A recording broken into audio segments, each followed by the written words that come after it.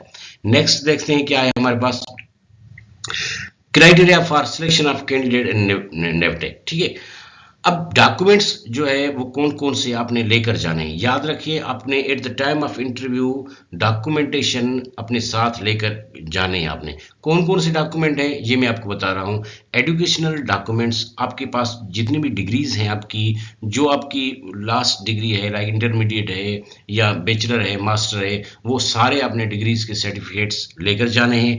Any certificates, अगर आपके पास कोई सर्टिफिकेट है इस हवाले से तो आपने ये लेकर जाना है।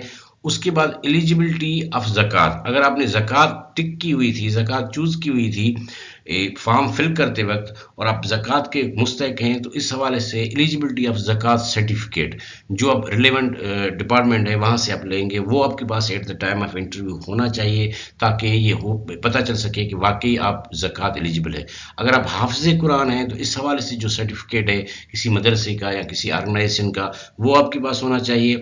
अगर आप स्पेशली एबल्ड पर्सन है तो वो सर्टिफिकेट आपके पास होना चाहिए स्पेशली एबल्ड का। अगर आप डाइवोर्स हैं तो वो डाइवोर्स पेपर होना चाहिए। तो ये सारे डॉक्यूमेंट्स आपने eight the time of interview लेकर जाने हैं और वहां पर आपने कमेटी को दिखाने हैं। नेक्स्ट देखते हैं हमारे पास क्या है। अच्छा, उसके बाद डिस्क्वालिफिकेशन, अगर ये चीजें होंगी तो आप क्वालिफाई नहीं कर पाएंगे। कौन कौन सी होंगी? Applicants who has already availed of any government sponsored short term training program facility, अगर पहले से कोई गवर्नमेंट की तरफ से स्पॉन्सर कोर्स आपने किया हुआ है तो आप एलिजिबल नहीं होंगे। applicant not having documentary evidence of academic qualifications at the time of interview, submission of original document is mandatory and attested copies will not be acceptable। अब याद रखें, आपने अपने डिग्रीज के सर्टिफिकेट्स के जो लास्ट अभी रिसेंटली मैंने आपको बताया कि डॉक्यूमेंटेशन लाजमी है और आपने ओरिजिनल डॉक्यूमेंट्स लेकर जाने हैं, फोटो कापीज एक्सेप्टेड नहीं होंगी वहां पर। तो ये एक सेट आपने अपने ओरिजिनल डॉक्यूमेंट्स का लेकर जाना है। Applicant who is a government servant, अगर पहले से गवर्नमेंट की कोई जॉब कर रहे हैं आप तो आप एलिजिबल नहीं होंगे। Applicant who was absent eight the time of interview, आपने एब्सेंट नहीं होना है, आपने वहां पर इंटरव्यू के टाइम पे जाना है लाजमी। अगर आप एब्सेंट हो गए, वहां पर आपकी सिग्नेचर नहीं होगी तो आप डिस्क्वालीफाई हो जाएंगे इस कोर्सेज के लिए। तो डियर फ्रेंड्स, ये पूरी डिटेल्ड एक वीडियो थी जिसमें हमने आपको बताया कि आप किस तरह सिलेक्ट हो सकते हैं। उम्मीद है कि ये वीडियो देखने के बाद आपको काफ़ी सारी बातें क्लियर हो चुकी होंगी और आप काफ़ी अब मेंटली इजी फील कर रहे होंगे और इस प्रोसेस में, इंटरव्यू के प्रोसेस के लिए खुद को रेडी करेंगे। और wish you all good luck, prepare होकर जाएं, डॉक्यूमेंट्स का सेट बनाकर जाएं और अच्छे से आप इंटरव्यू दें। मैंने सारी पूरी वीडियो में आपको डिटेल में एक एक बात बताई हुई है। अगर फिर से भी आप वीडियो को वापस करके भी आप देख सकते हैं जो बात अगर समझ नहीं आए। उम्मीद है कि आपको काफ़ी पॉइंट्स क्लियर हुई होंगी। अगर अभी तक आप लोगों ने हमारे चैनल को सब्सक्राइब नहीं किया है तो चैनल को ज़रूर सब्सक्राइब करें और हमारे वीडियोज़ को अपने फ्रेंड्स के साथ शेयर करें। Thank you so much, thank you.